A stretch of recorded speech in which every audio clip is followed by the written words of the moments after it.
Hi everybody, welcome back to 3 News Now. I'm Stephanie Haney, and you might notice that things look a little bit different behind me. If you are watching 3 News Now on YouTube or Facebook today, that's because I am back in the studio. So some days we'll be doing this in the studio, some days we'll be doing it from my home studio. But for now, this is what it'll look like today and when I am in the studio.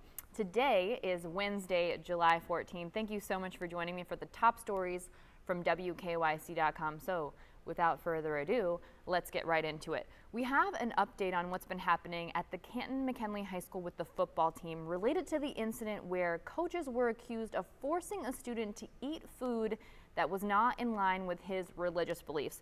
We now know that 6 Canton McKinley High School football coaches who were fired after there was a complaint lodged by a father who said that his son was forced to eat pork-based pepperoni pizza, which were against his religious beliefs.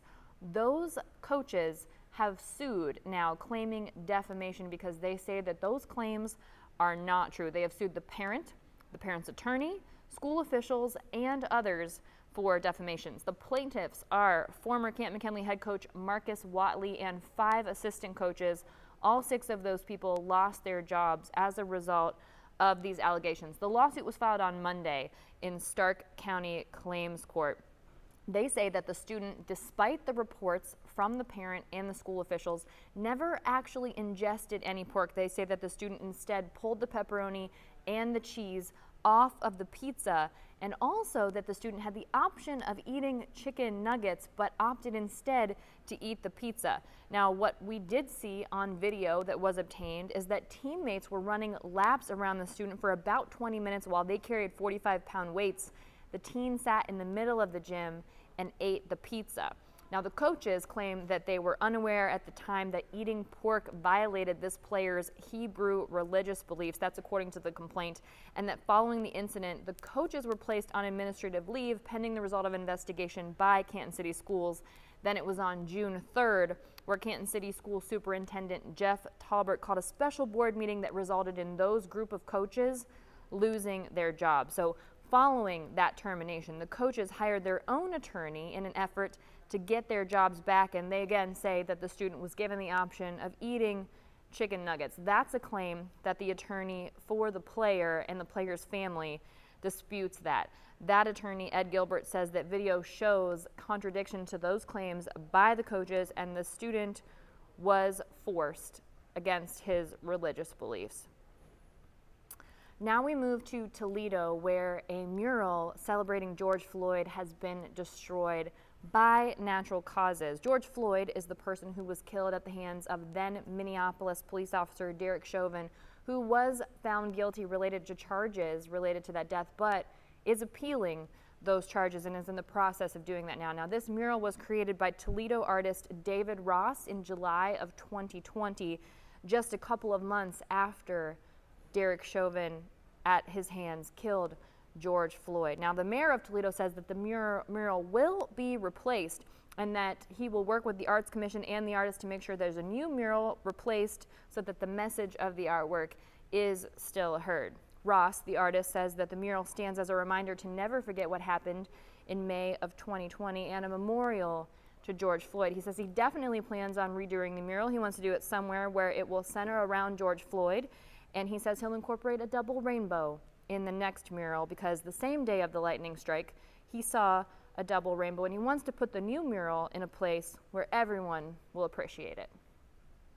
Now, let's discuss what's happening in the COVID-19 world here in Ohio. The Ohio Department of Health's Chief Medical Officer, Bruce Vanderhoff, says that preliminary data regarding the Delta variant for June 20th through July 3rd shows that there will be a substantial increase in the amount of Delta variant COVID-19 cases.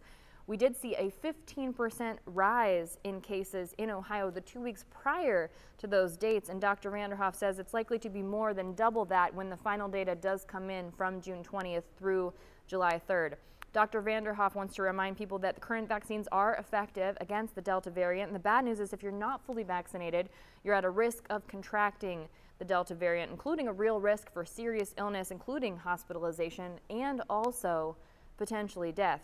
He says to remember that COVID-19 is now a vaccine-preventable illness, and not being fully vaccinated puts people at risk, and the best that any of us can do to protect ourselves and the people around us is to get vaccinated against COVID-19. He says that people who are not vaccinated should continue to follow the protocols that we've been following throughout the pandemic. That's wearing masks and keeping distance in those settings. And he also said that last week the Cleveland Clinic told 3 News that COVID-19 cases involving the Delta variant in Ohio were up to 1 in 5 of all the cases being confirmed right now. The CDC has also reported new data that 30% of reported cases in the U.S. in mid-June were COVID-19 Delta variant cases. Right now here in Ohio, just over 45% of Ohioans are fully vaccinated. That's the latest data reported by the state on July 13th. Now to a shocking story out of East Cleveland. 2 police officers are accused of stopping a man on his way to pay for a funeral and stealing $5,000 from that man. These 2 officers were arrested over the weekend, and they are currently facing felony charges in Cuyahoga County. They've been accused of stealing that money from the man. Now, according to East Cleveland Chief of Police Scott Gardner, it's Alfonso Cole and Willie Warner Sims who allegedly took the money from this man during a traffic stop. Now, at this time, Gardner has confirmed to 3 News that both officers are on unpaid leave following their arrests. Tyler Sinclair with the Cuyahoga County Prosecutor's Office confirmed to 3 News that both of these officers have been charged with 4th-degree felony theft in office. Bail was set at $5,000 on Tuesday afternoon, and according to the court docket, both of those officers had posted bail as of yesterday in the early evening. Their first appearance in court was this morning. It's the Cuyahoga County Sheriff's Department which is handling this investigation, and that is all the information we have available at this time, but it is a developing story. We will continue to track it on WKYC.com. Which brings us to an event that our 3 News Russ Mitchell will be moderating today. He'll be moderating the United Way of Greater Cleveland and NAACP's Cleveland Branch's Consent Decree Community Conversation. That is a mouthful. If you're not familiar with the Consent Decree is an agreement that was made 6 years ago between the City of Cleveland and the U.S. Department of Justice. This was following a 20-month-long investigation into policing practices here in the City of Cleveland, and the Cleveland Division of Police, as a result of that consent decree, is now required to commit to ongoing engagement with the community and to make a number of fundamental changes to its policies, practices, and procedures. So, with police reform at the top of mind, this is a conversation that will be happening tonight. It'll be moderated by our 3 News anchor and managing editor Russ Mitchell. It will focus on bias-free policing and racial profiling.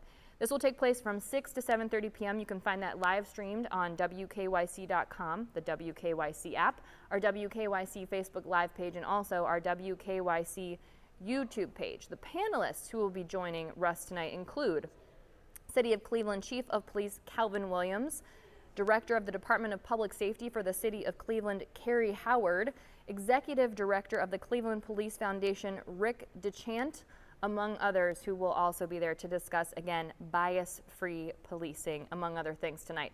Registration is free and open for everyone to join the conversation. We have the link for that at WKYC.com.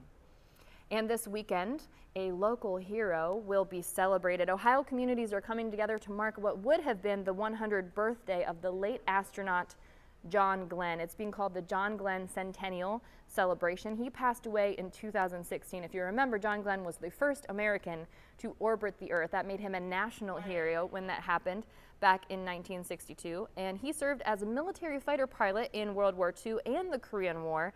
And he set a transcontinental air speed record. It was in 1998 as well. He didn't stop. He became the oldest person to go into space at the age of 77, and he spent 24 years as a Democrat in the U.S. Senate. So this Friday through Sunday, there will be a celebration in his hometown as well as his birthplace here in Ohio. They're coming together. It was Cambridge, where he was born on July 18th. Sunday would have been his actual birthday. And he grew up in nearby Concord. That's where he met his late wife, Annie. Annie Glenn passed away last year at the age of 100 due to complications from COVID-19. Now, some of the events that will happen this weekend include a 7-mile race as well as a parade. There'll be rides, lots of space activities, including space movies, and a whole lot of fun stuff. So if you want to check that out, we've got those details on WKYC.com. And we end on a very interesting story out of Michigan. A man named David Olson wanted to get his concrete stairway inspected because water kept linking into his house in Norton Shores. So the inspector told him that the cement pad just off of his sliding glass door was kind of sloping into the house. So he wanted to figure out what was going on there. So he decided to demolish the stairway himself. And when he did, he found a bunch of bowling balls, over 100 bowling balls, actually 158 bowling balls to be exact.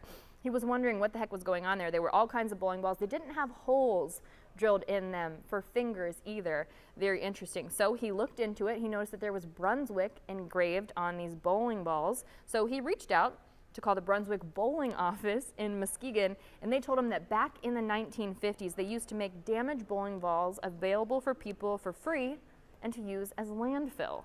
He said there's no way to know for certain if that's what happened here, but based on the timing, it makes sense, and that would be logical. So he said what he's going to do is he's going to donate these bowling balls to some places around the area. Some people have actually had some interest in these bowling balls from his yard, and he said if he kept digging, he thinks he'd probably find some more, but he's not going to bust up all the concrete on his land just to figure that out. So if you're in need of some bowling balls, his name is David Olson. He is in he is in Michigan, in Norton Shore, near Muskegon. And you can hit him up for some damaged bowling balls, I guess.